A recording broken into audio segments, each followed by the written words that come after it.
சிறகுகள் சமுதாய பண்பலை 89.6 நேயர்களுக்கு காலை வணக்கம். இன்றைய தினம் இந்த சிறப்பு நிகழ்ச்சியில ஒரு மிக முக்கியமான நபரை சந்திக்க போகிறோம். கரூர் மாநகரம் அப்படின்னு சொன்ன உடனே இந்த மாநகரத்தை பொறுத்த வரைக்கும் பொதுவாக ஒரு சில விஷயங்கள் நம் கண்முன்னே வந்து நிற்பது இயல்பு. ஒன்று மிக மிக முக்கியமாக முதலாவதாக வரக்கூடியது விவசாயம். அதற்கு அடுத்ததாக மிக முக்கியமானது உலக அளவுல பேசப்படக்கூடியது நம்முடைய தொழிலாக விளங்கக்கூடிய டெக்ஸ்டைல்ஸ் தொடர்பான ஆயத்த ஆடைகள் தொடர்பான நூட்கள் தொடர்பான பல்வேறு விஷயங்கள். இப்படி இருக்கக்கூடிய சூழல்ல அடுத்ததாக பிரதானமாக இந்த மாநகரை பொறுத்த வரைக்கும் இருக்கக்கூடியது கல்வி சார்ந்த செயல்பாடுகளும் வேலைகளும். இந்த கல்வி சார்ந்த சேவைகளும் கல்வி சார்ந்த செயல்பாடுகளும் என்பதும் சமீப காலத்தில் இருக்கக்கூடிய நிகழ்வுகளை பார்க்கும் பொழுது கரூர் மாநகரம் மிக சிறப்பாகவே செயல்பட்டு கொண்டிருக்கிறது என்பதை நம்மால் புரிந்து கொள்ள முடிகிறது. அப்படி இன்றைய தினம் இந்த சிறப்பு நிகழ்ச்சியில கல்வி சார்ந்து செயல்பட்டு கொண்டிருக்கக்கூடிய ஒரு கல்வியாளரை தான் சந்திக்க போகிறோம். இவர் ஒரு பள்ளியினுடைய தலைமை ஆசிரியர்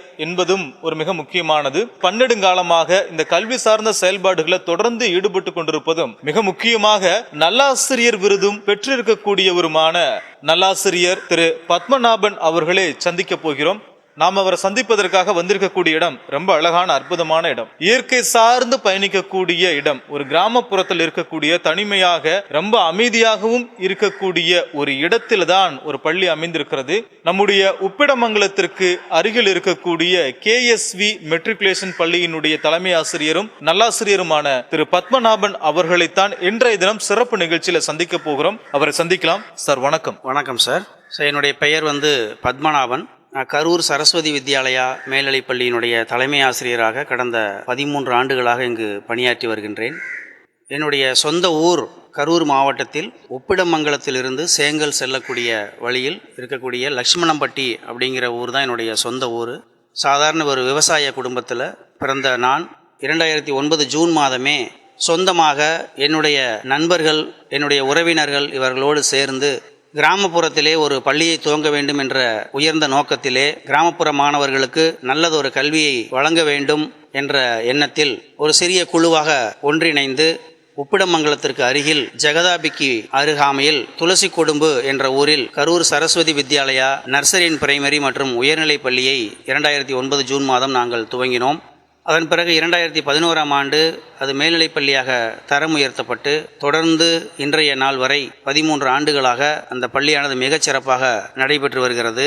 இந்த இடைப்பட்ட காலங்களில் கல்வியை தாண்டி விளையாட்டுத் துறையிலும் பல்வேறு சாதனைகளை நாங்கள் இந்த பள்ளியிலே நாங்கள் செய்து வந்து கொண்டிருக்கிறோம். படிப்பிலை பொறுத்தவரை 10 மற்றும் 12ஆம் வகுப்பு மாணவர்களை அரசு பொதுத் தேர்வுகளில் நல்ல மதிப்பெண்களை பெற வைத்து தலைசிறந்த பொறியியல் கல்லூரி மற்றும் மருத்துவக் கல்லூரிகளிலே எங்களுடைய மாணவர்களை சேர்ப்பதற்கு எங்களுடைய ஆசிரியர்கள் உறுதுணையாக இருந்திருக்கிறார்கள். நிறைய மாணவர்கள் தமிழகத்திலே இருக்கக்கூடிய தலைசிறந்த பொறியியல் கல்லூரிகளிலும் மருத்துவக் கல்லூரிகளிலும் பயின்று தற்பொழுது சிறந்த இடங்களிலே பணிபுரிந்தும் வந்து கொண்டிருக்கிறார்கள். சார், நீங்க சொன்னீங்க வேதியியல் துறையில படிச்ச அதற்கு பிறகு கல்வியியல் படிப்பு படிச்சேன் அப்படின்னு. அப்போ ஆரம்ப காலகட்டத்திலேயே நீங்கள் ஆசிரியர் பணிக்கு தான் செல்ல வேண்டும் என்று தீர்மானித்து இந்த வழியில் பயணித்தீர்களா, அல்லது இயல்பாக எதேர்ச்சியாக வாழ்க்கையினுடைய பயணத்துல இந்த பயணமானதா? இல்லை, எந்த விதமான முடிவுமே எடுக்காமல் அந்த காலகட்டத்தில் சரியான எங்களுக்கு வழிகாட்டியாக இருப்பதற்கு பெரிய அளவில் யாரும் வழிகாட்டவில்லை. அதாவது அப்பா அம்மா இருவருமே விவசாய குடும்பத்தை சார்ந்தவர்கள். என்னுடைய சுய முயற்சியின் காரணமாக தான் நான் இளங்கலை முதுகலை எல்லாம் முடித்தேன். இளங்கலை முடித்த பிறகு முதுகலை படிப்பை படித்து கொண்டிருக்கும் பொழுது கடலூர் அருகில் ஒரு சில கம்பெனிகளிலே வேலை கிடைத்தது. ஆனால் அதில் சென்று சேருவதற்கு எனக்கு அவ்வளவான ஈடுபாடு இல்லை. அந்த வேலையில் 1-2 வாரங்கள் மட்டும் அங்கு சென்று பயிற்சி எடுத்துக்கொண்ட பொழுது அது என்னுடைய உடல் நிலைக்கும் அந்த அளவிற்காக ஒத்து வரவில்லை. ஆகவேதான் என்னுடைய முடிவை மாற்றிக்கொண்டு சரி முதுகலை படித்து முடித்து விட்டாச்சு, அடுத்து என் ஆசிரியர் பணி தான் இதை செய்ய வேண்டிய சூழல் ஏற்பட்டது. அதனால் தான் அதற்கு பிறகு நான் B.Ed படிக்க சென்றேன். கடல்ல பயணம் மேற்கொள்ளக்கூடிய மாலுமி எப்படி காற்றழுத்த திசைகளிலே தன்னுடைய பயணத்தை தொடர்கிறாரோ, அந்த காற்றானது எப்படி அவரை கரை சேர்க்கின்றதோ அதுபோல நீங்களும் அந்த வாழ்க்கை பயணத்துல அந்த கடல்ல நீந்தி ஒரு மிக சிறப்பான இடத்திற்கே வந்து சேர்ந்திருக்கிறீர்கள். ரொம்ப மகிழ்ச்சி உங்ககிட்ட பேசினதுல. தொடர்ந்து இது குறித்து நம்ம மேலும் பேசலாம். தொடர்ந்து இணைந்திருங்கள் நேயர்களே. இது உங்கள் சிறகுகள் சமுதாய பண்பலை வானொலி 89.6.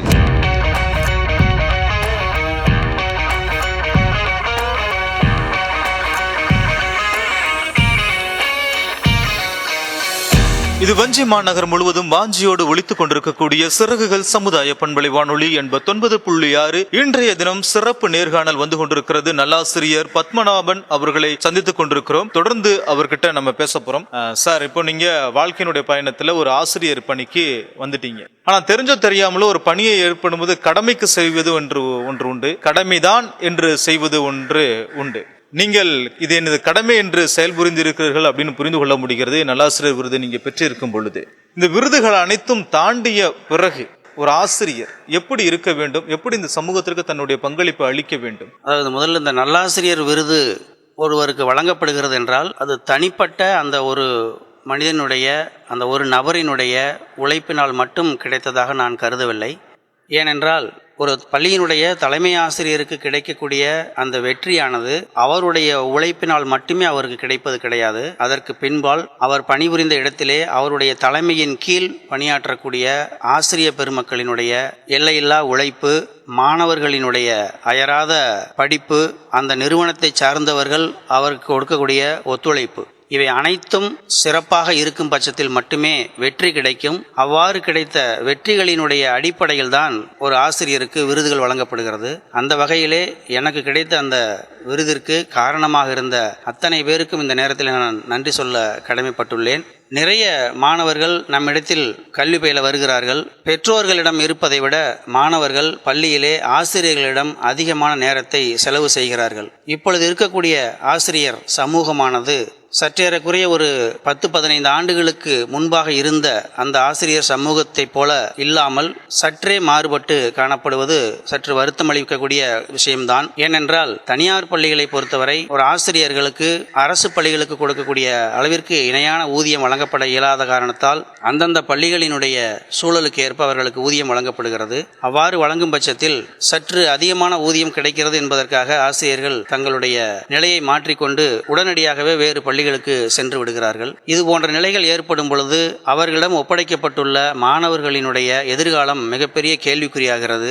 இடையில ஒரு ஸ்கூல்ல இருந்து அவங்க ரிலீவ் ஆகி வெளியில போகும் பொழுது அது அடுத்த அவருடைய இடத்திற்கு அடுத்த ஆசிரியரை நியமிப்பதிலே அந்த நிறுவனத்திற்கு மிகுந்த இடர்பாடுகள் இருக்கிறது. ஆகவே ஆசிரியர்கள் இது போன்ற நிலைகளை மாற்றிக்கொண்டால் இன்னும் நல்ல சமுதாயத்தை ஆசிரியர்கள் உருவாக்க முடியும். இப்போ ஒரு ஆசிரியர் சிறந்த ஆசிரியர் அப்படிங்கிறதுக்கு என்னென்ன பண்பு நலன்களை கொண்டிருக்கணும், மாணவர்கள்ட்ட எப்படி நடந்துக்கணும், சக ஆசிரியர்கிட்ட எப்படி நடந்துக்கணும், இந்த சமூகத்திற்கு எந்தெந்த விதங்கள்ல அவருடைய பங்களிப்பை அளிப்பது சிறப்பானதாக இருக்கும்? ஆசிரியர்கள் அப்படிங்கிறது மிகச்சிறந்த ஒரு முன்னுதாரணமாக அவர்கள் இருக்க வேண்டும். ஆசிரியர்களுக்கு சுய ஒழுக்கம் அப்படிங்கிறது ரொம்ப முக்கியமான விஷயம். அவர்களை பார்த்து தான் மாணவர்கள் நிறைய விஷயங்களை கத்துக்கிறாங்க. ஒரு ஆசிரியர் ஒரு வகுப்பிற்கு செல்லுகிறார் என்றால் குறைந்தபட்சம் அங்கே ஒரு 35 மாணவர்கள் இருக்காங்கன்னா 70 கண்கள் அந்த ஆசிரியரை உற்று நோக்கி கொண்டே இருக்கிறது. அதே போலதான் அந்த ஆசிரியர் அந்த பள்ளி வளாகத்தில் இருக்கும் பொழுது நூற்றுக்கணக்கான மாணவர்கள் அந்த ஆசிரியர்களை கவனித்துக் கொண்டிருக்கிறார்கள். அவர்கள் என்ன மாதிரி பழக்க வழக்கங்களை மேற்கொள்ளுகிறார்கள், அவர்களுடைய உடைகளை கூட சில சமயம் மாணவர்கள் பின்பற்றுகிறார்கள். ஆகவே ஆசிரியர்கள் மாணவர்களுக்கு முன்னுதாரணமாக இருக்க வேண்டும் என்றால் முதலில் அவர்களிடம் சுய கட்டுப்பாடும் சுய ஒழுக்கமும் கட்டாயம் தேவை. அதை பார்த்துதான் மாணவர்கள் நிறைய விஷயங்களை அவர்கள் மாற்றிக்கொள்ள முடியும்.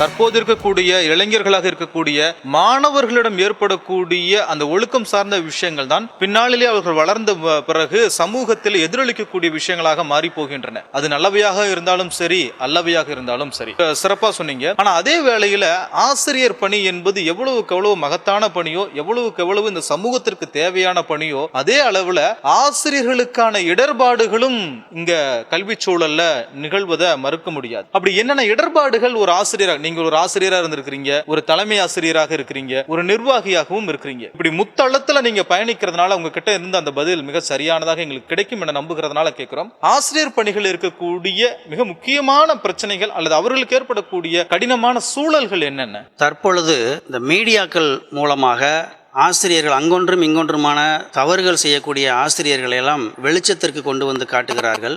ஒட்டுமொத்த ஆசிரியர் சமுதாயத்தையும் நாம் குறை சொல்லிவிட முடியாது. ஆனால் இப்பொழுது அது போன்ற ஒரு சூழல் உருவாகி கொண்டிருக்கிறது. இது கட்டாயம் மாற வேண்டிய ஒரு நிலை. ஆசிரியர்கள் வகுப்பறையிலும் சரி பள்ளியிலும் சரி நிறைய இடர்பாடுகளை தான் இப்பொழுது சந்தித்துக் கொண்டிருக்கிறார்கள். ஏனென்றால் மாணவர்களை கண்டிக்க கூடாது அப்படிங்கிற ஒரு கான்செப்ட் இப்போ அதிகமா பெற்றோர்கள் மத்தியிலும் சரி சமுதாயத்திலும் அது அதிகரித்து கொண்டே இருக்கிறது. எந்த ஒரு ஆசிரியருக்கும் ஒரு மாணவனுக்கும் இடையே தனிப்பட்ட எந்த ஒரு விரோத போக்குமே இருப்பதற்கு வாய்ப்பு கிடையாது.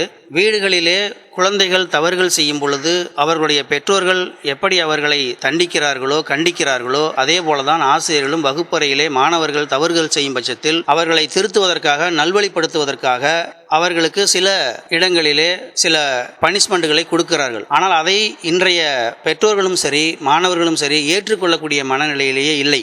நிறைய அதுக்கு பழமொழிகள்லாம் கூட சொல்றாங்க. சரி, வெளியில நிறைய இப்போ வலைதளங்கள் எல்லாம் இது பரவி கொண்டு வருகிறது. ஒரு ஆசிரியர் தன்னுடைய கையில இருக்கக்கூடிய பிரம்பை கீழே போட்டால் பல இடங்களிலே காவல் அதிகாரிகள் பிரம்புகளை கையில் எடுக்க வேண்டிய சூழல் ஏற்படும் என்றெல்லாம் இப்பொழுது பேசிக் கொண்டிருக்கிறார்களே தவிர, ஆனால் அதை நடைமுறையிலே அமல்படுத்துகிறார்களா, அமல்படுத்த முடிகிறதா என்றால் இல்லை என்பதுதான் என்னுடைய பதில். ஆகவே ஆசிரியர்களுக்கு சற்று சுதந்திரம் கொடுத்து மாணவர்களை நல்வழிப்படுத்தக்கூடிய அந்த சிறப்பான பணியினை செய்வதற்கு உறுதுணையாக இருக்க வேண்டும். பெற்றோர்களும் சரி மாணவர்களும் மாணவர் சமுதாயமும் இதை புரிந்து கொண்டு ஆசிரியர்கள் எந்த ஒரு விஷயத்தை செய்தாலும் உங்களுடைய நன்மைக்காக தான் செய்கிறார்கள் என்பதை நீங்கள் தயவு செய்து புரிந்து கொண்டு ஆசிரியர்களுக்கு நீங்கள் வழிவிட்டால் நிச்சயமாக ஒரு நல்ல சமுதாயத்தை ஆசிரியர்களால் உருவாக்க முடியும்.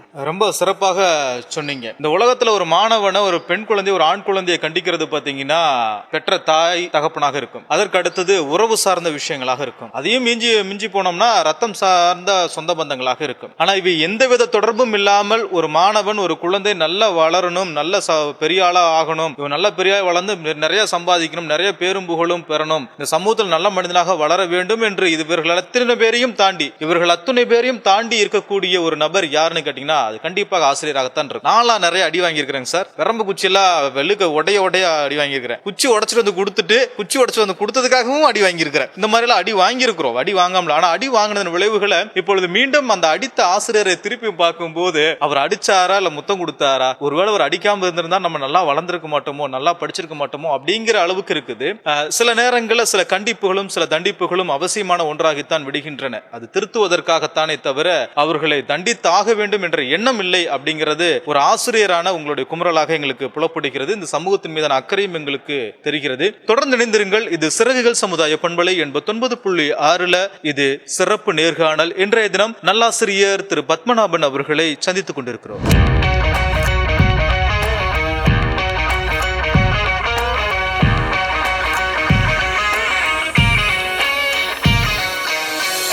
சிறகுகள் சமுதாய பண்பலை 89.6. இது சிறப்பு நேர்காணலாக வலம் வந்து கொண்டிருக்கிறது. நம்மளிடையே நல்லாசிரியரான திரு பத்மநாபன் அவர்கள் நம்ம கிட்ட பேசிட்டு இருக்காங்க. கல்வி சார்ந்த பல்வேறு செயல்பாடுகள் குறித்து பேசிட்டு இருக்கிறோம்.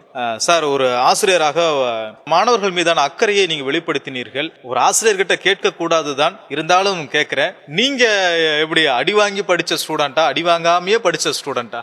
என்னுடைய பள்ளி நாட்களில் நிறைய பனிஷ்மெண்ட் எல்லாம் நான் வாங்கியிருக்கிறேன். அந்த காலத்தில் பேரண்ட்ஸை என்ன சொல்லுவாங்கன்னா, தலைக்கு மேலே விட்டுட்டு தலைக்கு கீழே கை காலில் நீ என்ன வேணாலும் பண்ணுங்க, நாங்கள் எதுவுமே கேள்வி கேட்க மாட்டோம் அப்படின்னு சொன்ன காலம் அது. ஸோ அந்த மாதிரி சூழ்நிலையில் நானும் பள்ளியில் படிக்கும் பொழுது மதிப்பெண்கள் சரியாக பெறவில்லை என்ற காரணத்திற்காக என்னுடைய ஆசிரியரிடம் நிறைய நான் தண்டனைகளை பெற்றிருக்கின்றேன். இப்போ அந்த மாதிரி உங்களை தண்டித்த ஆசிரியர்கள் நினைவு இருக்க உங்களுக்கு? அவர்களுடைய பெயர், எதற்காக? குறிப்பாக சொல்ல வேண்டுமானால், புலியூர் ராணி மையம்மை மேல்நிலை மெட்ரிக் பள்ளியினுடைய முதல்வராக இருந்த திரு முத்துரத்னம் ஐயா அவர்கள் அப்பொழுது மெட்ரிக் பள்ளியினுடைய முதல்வராக இருந்தார். நான் தமிழ் வழி கல்வி பயின்றவன். அப்போ அவர் 2 ஸ்கூலுக்கும் கரஸ்பாண்டண்டா இருந்தார்.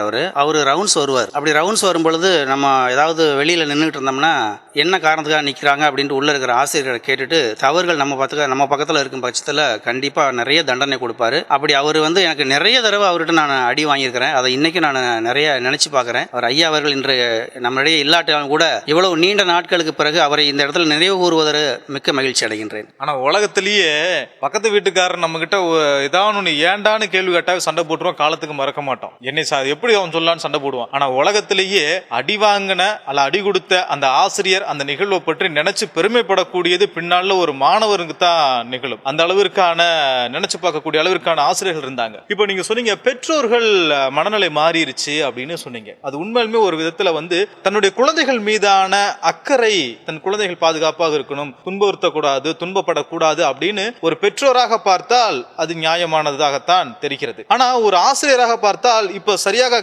கண்டிக்கலாம், செய்யக்கூடிய சின்ன சின்ன தப்புகளை வந்து சரி பண்ணல அப்படின்னா பின்னால சமூகத்துல பெரும் விளைவுகளை ஏற்படும் அப்படிங்கிறதும் கண்டிக்கத்தான் தெரியுது. இப்போ இது எங்கேயோ ஒரு இடத்துல பெற்றோர்களோ ஆசிரியர்களோ மாணவர்களோ சமுதாயர்களோ இப்படி 4 கோணத்துல இருக்கக்கூடிய இடத்துல எங்க ஒரு இடத்துல ஒரு பிறழ்வோ அல்லது தவறான எண்ணமோ அல்லது எண்ணங்களினுடைய மடைமாற்றமோ ஏதோ நடந்திருக்கு அப்படின்னு புரிஞ்சுக்க முடியுது. என்ன காரணம் இதற்கு அடிப்படை? அது என்னுடைய பாயிண்ட் ஆஃப் வியூவில் அந்த காலத்தில் வந்து ஒரு குடும்பத்தில் வந்து குறைந்தபட்சம் 4-5 குழந்தைகள்லாம் கூட இருந்தாங்க.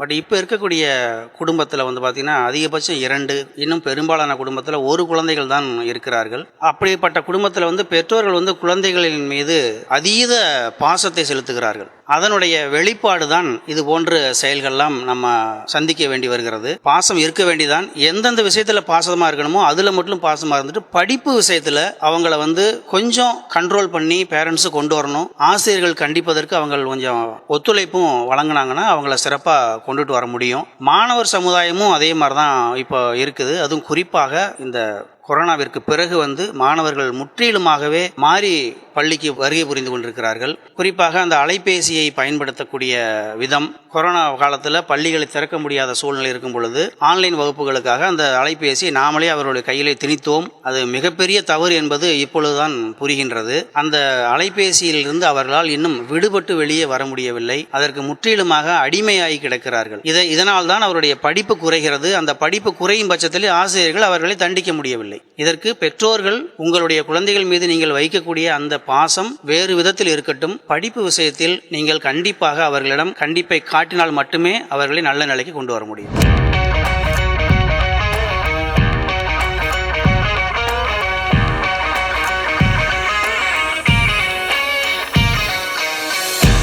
இப்போ சமுதாயம் அதுல ஒரு மிக முக்கியமான ஒரு அங்கம் வகிக்குது. ஒரு கல்வி சார்ந்த செயல்பாடு, ஒரு மாணவன் வளர்றது, வளர்த்தெடுக்கப்படுவதில் வளர்ந்த பிறகு அவன் செயல்படக்கூடிய விஷயம் எல்லாமே சமூகம் சார்ந்ததா. இந்த சமுதாயமின்றி ஒரு தனிப்பட்ட மாணவனால வாழ முடியாது, செயல்படவும் முடியாது என்பது நிதர்சனம். சரி, அப்படி இருக்கும் பொழுது சமுதாயத்துல இன்னொரு மிக முக்கியமான பிரச்சனை இந்த கல்வியினுடைய செயல்பாட்டு முறைகள். இப்போ நீங்க சொன்னீங்க உங்க ஆசிரியர்கள்லாம் உங்களுக்கு அடிச்சாங்க, திட்டினாங்க, சொல்லி கொடுத்தாங்க, பக்கத்துல சாப்பாடு இல்லைனா கூட சாப்பாடு வாங்கி கொடுப்பாங்க, சட்டை இல்லைனா சட்டை வாங்கி கொடுத்தாங்க. அப்படிப்பட்ட ஒரு சமூகம் இருந்தது. அப்போ கல்வி முறையும் ஒரு மாறி இருந்தது. இப்போ நவீன யுகத்துல, இந்த யுகத்துல பாத்தீங்கன்னா கல்வி முறை என்பது மதிப்பெண் சார்ந்துதான் செயல்படுகிறதோ, மதிப்பெண் அடிப்படை ரீதியாகத்தான் மாணவர்களை வகைப்படுத்துறதோ அப்படின்னு ஒண்ணு எங்களை ஒரு சாதாரண வெகுஜன மக்களாக எனக்கு தோன்றுகிறது. ஒன்று, இப்போ இது சரியான முறைதானா, இல்ல கல்வி முறையில எதுவும் மாற்றம் கொண்டு வந்தால் இந்த மாணவர் சமுதாயத்தை மிகப்பெரிய அளவுல மாற்றத்தை கொண்டு வர முடியுமா, அல்லது பாட திட்டத்திலையா, பாட முறையிலையா, பாடம் கற்பிக்கிற முறையிலையா, இது எந்த இடத்துல இந்த மாணவர் சமுதாயத்தை மென்மேலும் வளர்த்தெடுப்பதற்கான எந்தெந்த வகையில மாற்றங்கள்,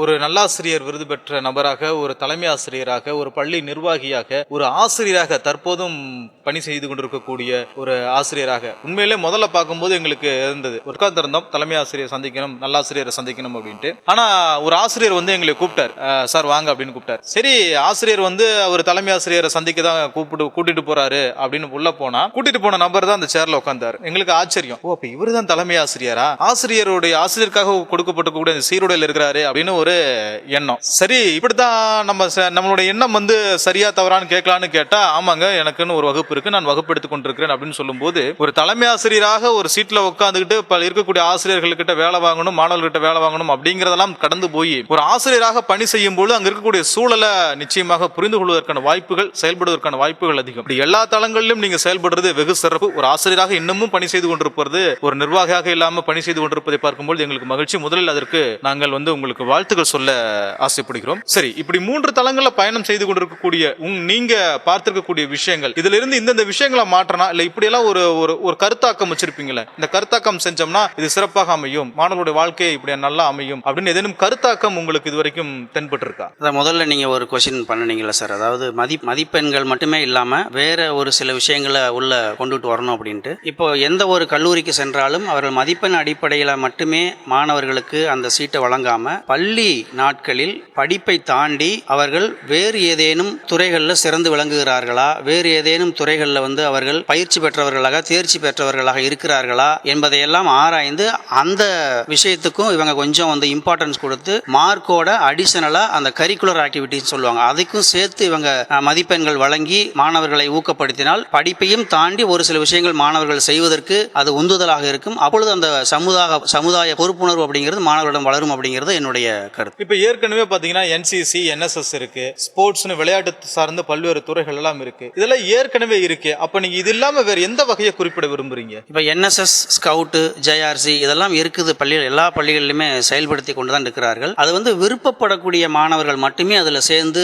செயல்பட முடியும். ஆனா நான் என்ன சொல்றேன்னா, இருக்கிற எல்லா மாணவர்களுக்கும் பள்ளியில படிக்கிறாங்க, இப்ப அரசு பொதுத் தேர்வு எழுதுறாங்க அப்படின்னா 600 மார்க்குக்கு பரீட்சை எழுதுறான் அப்படின்னா அவனுடைய பாடங்கள்ல இருந்து 600 மார்க்கு தேர்வு எழுதி முடிச்சிடறாரு. அது மட்டுமே பத்தாது, அதையும் தாண்டி வேறு ஏதேனும் வகையில அவர்களுக்கு ஒரு புதிதாக ஒரு தேர்வு முறைகளை கொண்டு வந்து அதுல அவர்களுக்கு ஒரு மதிப்பெண்களை கொடுத்து இந்த 600 மார்க்கோட சேர்த்து அதையும் அவங்கள கால்குலேட் பண்ணாங்கன்னா இன்னும் சிறப்பா இருக்கும் அவங்களுக்கு. அப்ப எப்படி பார்த்தாலும் அது கடைசியில் இந்த மதிப்பெண் அப்படிங்கிற நிலையில தானே நிக்குதுங்கய்யா. அப்ப மதிப்பெண் தான் ஒரு மாணவனை ஒரு மதிப்பெண் ஒரு அசட்டாகவோ இல்ல மதிப்பெண் மூலமாகத்தான் ஒரு ஆக்சஸ், ஒரு நுழைவுக்கான ஒரு கருவியாக பயன்படுத்தக்கூடிய சூழல் வேணும். அப்போ ஏதோ ஒன்று மதிப்பீடு அப்படின்னு ஒன்று தேவைப்படத்தானே செய்கிறது. இந்த மதிப்பெண் தான் கடைசியில் நிக்குது. நம்ம பாடங்களில் வாங்கக்கூடிய மதிப்பெண்கள் அவசியம்தான். அதையும் தாண்டி மாணவர்கள் இது போன்று, அதாவது படிப்பையும் தாண்டி வேறு சில விஷயங்களையும் செய்ய வேண்டும் என்று சாதாரணமாக அவர்களிடம் கூறினால் அவர்கள் அந்த விஷயத்தை செய்யறதுக்கு தயங்குறாங்க. அதை செஞ்சாதான் உங்களுக்கு இன்னொரு அடுத்த ஸ்டெப் கிடைக்கும், அடுத்த ஒரு மார்க் கிடைக்கும், அதுல அதுக்கு ஒரு மார்க் கொடுப்பாங்க அப்படிங்கிற ஒரு நிலை ஏற்படும் பொழுது மட்டும்தான் அதை இன்வால்மெண்டோட பசங்க செய்ய முடியும். அதனால தான் நான் சொல்றேன், அந்த மார்க்கையும் தாண்டி படிப்புல இருக்கக்கூடிய மார்க்கையும் தாண்டி வேறு சில ஆக்டிவிட்டிஸ் செஞ்சு அதுக்குன்னு ஒரு மதிப்பெண்களை கொடுக்கணும் அப்படின்னு சொல்றது. அப்படி மதிப்பெண்களை கொடுக்கும் பட்சத்திலேயாவது அந்த மாணவர்கள் அந்த விஷயத்தை செய்வாங்க. அப்ப அவனுக்கு படிப்பையும் தாண்டி வேறு சில விஷயங்களையும் பள்ளி நாட்கள்ல கத்துக்கிட்டு வெளியில போறதுக்கு ஒரு வாய்ப்பு கிடைக்கும் அப்படிங்கிறது. சார், ரொம்ப சிறப்பாகவே சொன்னீங்க. பல்வேறு விஷயங்களை குறித்து நீங்க முன் வச்சிட்டு இருக்கிறீங்க. தொடர்ந்து இது குறித்து நம்ம பேசவிருக்கிறோம். தொடர்ந்து இணைந்திருங்கள் நேயர்களே. இது சிறகுகள் சமுதாய பண்பலை வானொலி 89.6 இன்றைய தினம் நேர்காணலாக வந்து கொண்டிருக்கிறது நல்லாசிரியர் பத்மநாபன் அவர்களினுடைய நேர்முக சந்திப்பு.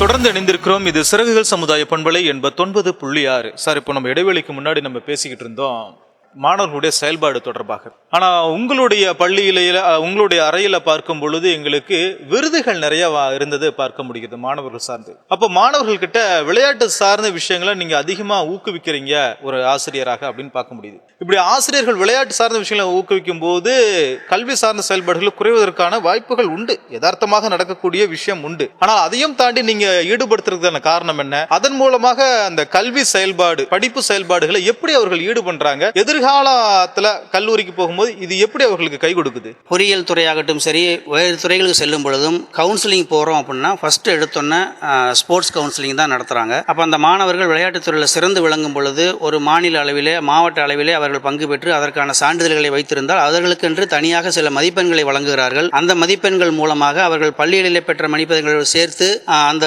ஒரு சிறந்த இடத்திற்கு அவர்களால் வர இயல்கிறது. அது மிக முக்கியமாக சொன்னீங்க. ஆனா குறிப்பாக பார்க்கும்போது இந்த மாதிரி விளையாட்டு போட்டிகள்ல அல்லது விளையாட்டு சார்ந்த இதுல கிராமப்புற மாணவர்கள் அதிக அளவுல ஈடுபாடு இருக்கிறதா பார்க்க முடிகிறது. இதற்கு என்ன காரணம்? அவர்கள் உடல் ரீதியான காரணமா, மன ரீதியான காரணமா, அல்லது கல்வி செயல்பாடுகள் சார்ந்த காரணமா? இவர்கள் எப்படி இது நுட்பமாக மேற்படிப்புள்ள வேலை வாய்ப்புகளை பயன்படுத்திக் கொள்ள முடிகிறது? எங்களுடைய பள்ளி பார்த்தீங்கன்னா முழுக்க கிராமப்புற மாணவர்களை கொண்டு நடைபெற்று கொண்டிருக்கக்கூடிய பள்ளி தான் இது. டவுனில் இருக்கிற ஸ்டூடெண்ட்ஸை விட கிராமப்புறத்தில் இருக்கக்கூடிய ஸ்டூடெண்ட்ஸுக்கு ஃபிசிக்கல் ஃபிட்னஸ் நல்லா வச்சுருக்காங்க. அவங்க என்ன பண்ணுறாங்கன்னா, இயற்கையாகவே கிராமங்களில் வீடுகளில் வேலை செய்கிறாங்க. இப்போ ஒரு ஆத்தோரமாக குடியிருக்கக்கூடிய பசங்க, அந்த பகுதியில் இருக்கக்கூடிய மாணவர்கள் பார்த்தீங்கன்னா அதிகமாக நீச்சல் கற்றுக்கிறாங்க. இதெல்லாம் அவங்களுக்கு உடல் ரீதியாக அவர்களை வலுவான நிலையிலே வைத்திருக்க உதவுகிறது. அந்த ஒரு பாயிண்ட் தான் அவங்கள இந்த ஸ்போர்ட்ஸ் ஆக்டிவிட்டீஸ்ல நல்ல அவங்கள ஈடுபாட்டோடு செயல்படுவதற்கு உதவியாக இருக்கிறது. ஆகவே கிராமப்புற மாணவர்கள் இந்த விஷயத்துல ஸ்போர்ட்ஸ்ல நல்லாவே சைன் பண்றாங்க. அதனால அவர்களுக்கு ஒரு நல்ல கல்லூரிகளில் இடம் கிடைப்பதற்கு கிடைப்பதற்கு வாய்ப்புகள் ஏற்படுகிறது. விளையாட்டுத்துறை சார்ந்த ஒதுக்கீடுகள்ல எளிமையாக கிடைப்பதற்கான வாய்ப்பு அதிகம். முதலாவதாக அது மருத்துவ கல்வியாகட்டும் அல்லது பொறியியல் கல்வியாகட்டும், இரண்டிலுமே முதலாவதாக நிரப்பப்படக்கூடியது விளையாட்டு சார்ந்த நபர்களுக்கு தான். அப்படிங்கும் பொழுது அதற்கான வாய்ப்புகள் அதிகம். விளையாட்டுங்கிறது கல்வி சார்ந்த செயல்பாடுக்கு முக்கியமானதுங்கிறத நீங்க எடுத்து கூறி இருக்கிறீங்க. இது சமுதாயமும் சமூக மக்களும் நாமும் தான் புரிந்து கொள்ள வேண்டும் அப்படிங்கிற சூழல் புரியுது. அடுத்ததாக மிக முக்கியமான ஒரு கேள்வி என்ன அப்படின்னா, மாணவர்களும் சரி பெற்றோர்களும் சரி, இல்ல குழந்தை பிறந்து அவர்கள் பேச தொடங்கின உடனே சரி, ஒரு என்ஜினியர் ஆகணும், டாக்டர் ஆகணும் அப்படிங்கிற செயல்பாடு தான் ஆரம்ப காலகட்டத்தில் இருந்தது. இப்பவும் அது கொஞ்சம் லேசாக தூசு படர்ந்தது போல தெரிஞ்சாலும் இன்னும் இருக்கத்தான் செய்கின்றது. ஏன் இப்போ சமீப காலமாக கடந்த அந்த 1-2 ஆண்டுகள்ல கொரோனா காலகட்டத்துக்கு பிறகு பார்க்கும்போது கலை மற்றும் அறிவியல் கல்லூரிகளில் மாணவர் சேர்க்கை என்பது அதிகரித்திருப்பதாக புள்ளி விவரங்கள் கூறுகின்றன. இப்போ மாணவர்கள் கிட்ட இந்த பொறியியல் ப்ரொஃபஷனல் கோர்ஸ் சொல்லப்படக்கூடிய தொழில் சார்ந்த படிப்புகளுக்கும் கலை அறிவியல் சார்ந்த படிப்புகளுக்கும் இடையே இருக்கக்கூடிய அந்த புரிதல் என்பது, வேறுபாடு என்பது எப்படி இருக்கு சமூகமும் சரி மாணவர்களிடமும் சரி? ஒரு 4-5 ஆண்டுகளுக்கு முன்பெல்லாம் பார்த்தீங்கன்னா என்ஜினியரிங் காலேஜஸில் நிறைய ஃபில் ஆகாமல் அப்படியே எம்டியாக கிடந்துச்சு. நிறைய சீட்ஸ் வந்து காலியாக இருந்துச்சு. ஆனால் இப்போ பார்த்தீங்கன்னா, இப்போ ரீசெண்டாக ஒரு 1-2 ஆண்டுகளில் பார்த்தீங்கன்னா அதனுடைய விகிதாச்சாரம் சற்று அதிகமாக தான் ஆயிருக்குது. மாணவர்கள் ஓரளவுக்கு என்ஜினியரிங் ஃபீல்டில் உள்ள நுழைஞ்சிட்டு இருக்காங்க இப்போ. ஆனாலும் அதற்கு சரி நிகராக கலை மற்றும் அறிவியல் பிரிவுகளிலுமே இப்பொழுது மாணவர்கள் சேர்க்கை மிக அதிகமாக இருக்கிறது.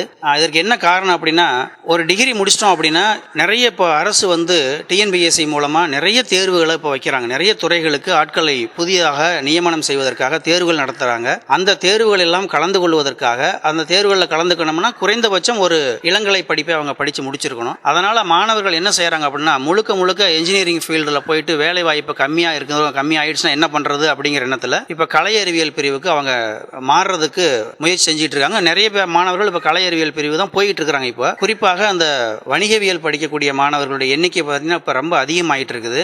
முதல்ல வந்து பள்ளி படிப்பை முடித்து பிகாம் முடிச்சதுக்கு அப்புறம் தான் அவங்க வந்து அந்த சார்ட்டர்ட் அக்கவுண்ட் சொல்லக்கூடிய சிஏ படிப்புக்கு போவாங்க. இப்போ சமீப காலமாக அந்த சிஏ படிக்கக்கூடிய மாணவர்களுடைய எண்ணிக்கை மிக அதிகமாக இருக்கிறது. அது பற்றிய புரிதல் மாணவர்களிடம் அதிகமாக இருக்கிறது. 12ஆம் வகுப்பு படித்து முடித்த உடனேயே நேரடியாகவே அந்த சிஏ படிப்பிற்கு மாணவர்கள் செல்லக்கூடிய நிலையெல்லாம் இப்பொழுது அதிகமாகிக் கொண்டிருக்கிறது. இதற்கெல்லாம் காரணம் அதிலே இருக்கக்கூடிய வேலை வாய்ப்புகள் இப்பொழுது அதிகமாகிக் கொண்டிருக்கிறது. இதை மாணவர்களும் சரி பெற்றோர்களும் சரி நன்றாக புரிந்து கொண்டதன் காரணமாக தான் இப்பொழுது கலை அறிவியல் பிரிவுகளிலே அவனுடைய சேர்க்கையானது அதிகமாக கொண்டிருக்கிறது.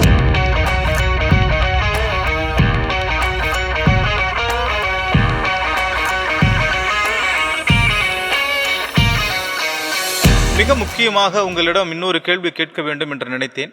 அறிவியல் என்பது ஒவ்வொரு துறையிலும் முன்னேறி கொண்டு மேம்பட்டு வருகிறது. அறிவியலினுடைய பங்களிப்பு இல்லாமல் பெருவாரியான துறைகள் இப்பொழுது கிடையாது. சொல்லப்போனால் ஒரு மனிதனுடைய இயல்பு வாழ்க்கை தொடங்குவதே கேள்விக்குறியாகி விடுமோ அறிவியலினுடைய பங்களிப்பு இல்லாமல் என்றாகிவிட்டது. அப்போ அறிவியலினுடைய தொழில்நுட்பத்தை பயன்படுத்தி கொண்டிருக்கக்கூடிய விஷயம் கல்வித்துறையிலும் நடந்து கொண்டுதான் இருக்கின்றன. ஆனாலும் இன்னும் இந்த விஷயம் கல்வித்துறைக்கு வேண்டும், இதுல இன்னும் இந்த மாதிரி தொழில்நுட்பங்களை பயன்படுத்தலாம், அல்லது இந்த முறை சார்ந்து இந்த செயல்பாடும் சார்ந்து கண்டுபிடிப்புகளும் தேவைகளும் நம்மளுடைய இந்தியாவில் இருக்கு. இந்த மாதிரி விஷயங்கள் கல்வி முறைக்கு தேவைப்படும் அப்படின்னா ஒரு ஆசிரியராக எந்தெந்த விஷயங்களை நீங்க குறிப்பிட விரும்புறீங்க? அதாவது நம்முடைய அரசாங்கம் ஆகட்டும் அல்லது தனியார் நிறுவனங்கள், தனியார் பள்ளிகள் ஆகட்டும், மாணவர்களை வந்து ஆராய்ச்சி செய்யக்கூடிய மாணவர்களை இனம் கண்டு அவர்களுக்கு தேவையான வசதிகளை அரசாங்கம், தனியார் பள்ளியினுடைய நிர்வாகிகள் இவர்கள் ஏற்படுத்தி கொடுக்க வேண்டும். அவ்வாறு அந்த மாணவர்களை ஊக்கப்படுத்தும் பொழுது நிறைய மாணவர்களிடம் சக்திகள் புதைந்து கிடக்கிறது. அவற்றையெல்லாம் அவர்கள் வெளிக்கொண்டு வருவதற்கு சரியான தருணம் அவர்களுக்கு அமைவதில்லை. அதை அந்த தனியார் நிறுவனமாகட்டும், தனியார் பள்ளிகளாகட்டும் அல்லது அரசு பள்ளிகளில் படிக்கக்கூடிய மாணவர்களாகட்டும் அவர்களுக்கு அந்த வாய்ப்பை அவர்கள் ஏற்படுத்தி கொடுத்தால் திறமை மிக்க மாணவர்கள் கண்டிப்பாக வெளிவருவார்கள். ரொம்ப மிக முக்கியமாக குறிப்பிட்டீங்க. இங்க திறமையானவர்களுக்கு பஞ்சம் இல்லை, திறமைக்கான களம் காண்பதில் தான் பஞ்சம் ஏற்பட்டிருக்கு. அந்த பஞ்சத்தை போக்க வேண்டும் என்று ஒரு ஆசிரியனுடைய குமரல் எங்கள் செவிகளில் வந்து விழுகின்றது. ஒரு ஆசிரியராக இந்த நிகழ்ச்சியின் நிறைவாக ஒரு ஆசிரியராக, ஒரு நிர்வாகியாக, ஒரு நல்லாசிரியர் விருது பெற்றவராக இப்பொழுதும் சமூகம் சார்ந்த விஷயங்கள்ல தங்களுடைய பங்களிப்பை அளிக்க வேண்டும் என்று சிந்தித்துக் கொண்டிருக்கக்கூடிய ஒரு நபராக இந்த பள்ளி, மாணவர்கள், சமுதாயம், ஆசிரியர்கள் இந்த ஒட்டுமொத்தமாக இவர்களுக்கு நீங்க விடுக்கக்கூடிய செய்தி அல்லது கோரிக்கை என்பது என்ன என்பதை நிகழ்ச்சி நிறைவாக நாங்க கேட்க விரும்புகிறோம். முதல்ல ஆசிரியர்களுக்கு தான் முதல்ல சொல்லணும். ஏன்னா மாதா பிதா குரு தெய்வம் அதனால குறிப்பாக ஆசிரியர் சமூகத்தை மதிக்க வேண்டும். அந்த ஆசிரியர்களுக்கு உரிய மரியாதையை இந்த சமூகத்தில் இருப்பவர்கள் வழங்க வேண்டும். அவ்வாறு வழங்கினால் அந்த ஆசிரியருடைய பணி மென்மேலும் வளரும் என்பதில் எந்த விதமான ஐயமும் இல்லை. மாணவர் சமுதாயமானது உங்களுடைய பெற்றோர்கள் ஒவ்வொருவருக்கும் ஒரு கனவு இருக்கிறது. அவ்வாறு நீங்கள் பள்ளிகளுக்கு வரும் பொழுது உங்களுக்கென்று ஒரு குறிக்கோளை உருவாக்கி கொள்ளுங்கள். உங்களுக்கென்று ஒரு நோக்கத்தை நீங்கள் நிர்ணயித்துக் கொள்ளுங்கள். உங்களுடைய எதிர்கால வாழ்க்கை இப்படித்தான் அமைய வேண்டும் என்பதை நீங்கள் முதலிலேயே தீர்மானித்துக் கொள்ளுங்கள். குறிப்பாக 12ஆம் வகுப்பு படிக்கக்கூடிய மாணவரிடத்திலே கூட தேர்வு துவங்குவதற்கு ஒரு சில மாதங்களுக்கு முன்பு கேட்டால் கூட நீங்கள் அடுத்து என்ன நிலைக்கு செல்ல இருக்கிறீர்கள், என்ன படிப்பை மேற்கொள்கிறீர்கள், எந்த கல்லூரிக்கு செல்லவிருக்கிறீர்கள் என்று கேட்டால் கூட அந்த மாணவர்களுக்கு சரியான பதிலை கூறுவதற்கு இயலாமல் இருக்கிறார்கள். அதாவது உயர்கல்வியை பற்றிய ஒரு சரியான புரிதல் இல்லாமல் இருக்கிறார்கள். அப்படிப்பட்ட மாணவர்கள் தயவு செய்து நீங்கள் 12ஆம் வகுப்பை முடிப்பதற்கு முன்பாகவே உங்களுடைய வாழ்க்கையில் நீங்கள் எந்த நிலைக்கு செல்ல வேண்டும், எந்த படிப்பை தேர்ந்தெடுக்க வேண்டும் என்பதை நன்றாக தீர்மானித்து அதற்கு தகுந்தாற்போல் உங்களுடைய படிப்பினுடைய நிலையை நீங்கள் மாற்றிக்கொள்ளுங்கள். அதற்கு தகுந்தாற்போல் நல்ல மதிப்பெண்களை எடுப்பதற்கு முயற்சி செல்லுங்கள். பாடம் கற்பிக்கக்கூடிய ஆசிரியர்கள் உங்களுக்கு தெய்வம் போன்றவர்கள். அவர்களை மதிக்க கற்றுக்கொள்ளுங்கள். உங்களுடைய பெற்றோர்களை மதிக்க கற்றுக்கொள்ளுங்கள். அப்பொழுதுதான் சமுதாயத்திலே நீங்கள் ஒரு நல்ல நிலைக்கு வர இயலும். அதாவது இப்போ இருக்கக்கூடிய இந்த சூழ்நிலையில் ஆசிரியர்களாகட்டும், மாணவர்களாகட்டும், அந்த பள்ளியை நடத்தக்கூடிய நிர்வாகமாகட்டும், அரசு ஆகட்டும், தனியார் நிறுவனங்களாகட்டும், யாராக இருந்தாலும் அந்த கல்வி அப்படிங்கிறது ஒரு மிகச்சிறந்த ஒரு உன்னதமான ஒரு முறை. அந்த கல்வி முறையை மேம்படுத்துவதற்காக, கல்வி முறையை சிறந்த முறையில் வழிநடத்தி செல்வதற்காக இந்த மேற்கூறிய அனைவருமே மிகச்சிறந்த முறையில் ஒத்துழைக்க வேண்டும். எந்த நாட்டில் கல்வி முறை மிகச்சிறப்பாக இருக்கிறதோ, கல்வியிலே மிகச்சிறந்த நிலையை அடைந்திருக்கிறார்களோ அந்த நாடுதான் உலகத்திலேயே மிகச்சிறந்த நாடாக வலம் வருவதற்கான வாய்ப்புகள் இருக்கிறது. ஆகவே அந்த நிலையை நாம் அடைய வேண்டும் என்றால் மேற்கூறிய அனைவருமே ஒன்றாக ஒருங்கிணைந்து இந்த கல்வியை ஒரு சிறந்த நிலைக்கு நாம் எடுத்துச் செல்ல வேண்டும். தற்பொழுது இருக்கக்கூடிய அந்த நிலையானது சற்று குறைவாகத்தான் இருப்பதாக நான் கருதுகின்றேன். இதை உயர்த்துவதற்கு நமது இந்தியாவும் உலக நாடுகளில் இன்னும் மிகச்சிறந்த நிலைக்கு வருவதற்கு மேற்கூறிய அனைவருமே ஒன்றிணைந்து பாடுபட்டால் நிச்சயமாக நம்முடைய கல்வி முறையை மேல்நிலைக்கு கொண்டு வர முடியும். அதன் மூலம் நாமும் மிகச்சிறந்த ஒரு நிலையை அடைவதற்கு ஏதுவாக இருக்கும் என்பதை அன்போடு தெரிவித்துக் கொள்கின்றேன். நன்றி, வணக்கம். ரொம்ப நன்றிங்க சார். உங்களுடைய இந்த ஆசிரியர் பணிக்கு நடுவிலையும் மாணவர்களிடம் கல்வி கற்றுக் கொடுத்து கொண்டிருக்கக்கூடிய சூழலிலும் கூட சமூகத்திற்கு சமுதாய வானொலியின் பங்களிப்போடு நீங்கள் சில விஷயங்களை, கருத்துக்களை தெரிவிக்க வேண்டும் என்று இசைந்தமைக்காகவும் இந்த நேர்காணல் தந்தமைக்கும் நன்றி. நேர்களே, இன்றைய தினம் இந்த சிறப்பு நேர்காணல் நிகழ்ச்சியானது நிறைவுக்கு வருகிறது. இன்றைய தினம் நேர்காணல் வலம் வந்தது கரூர் உப்பிடமங்கலத்திற்கு அருகில் இருக்கக்கூடிய KSV மெட்ரிக் பள்ளியினுடைய தலைமை ஆசிரியரும் நல்லாசிரியர் விருது பெற்றவருமான திரு பத்மநாபன் அவர்கள் கல்வியினுடைய செயல்பாடுகள், சமூகத்தில் இருக்கக்கூடிய அங்கங்கள் எப்படி செயல்பட வேண்டும், கல்வி முறைகளிலும் கல்வி முறை எப்படி மேம்பட வேண்டும் என்பது குறித்தெல்லாம் பல்வேறு விளக்கங்களை நமக்கு அளித்தார். அவருக்கு நன்றி கூறுதலோடு இந்த நிகழ்ச்சி நிறைவுக்கு வருகிறது. நன்றி, வணக்கம் நேர்களே.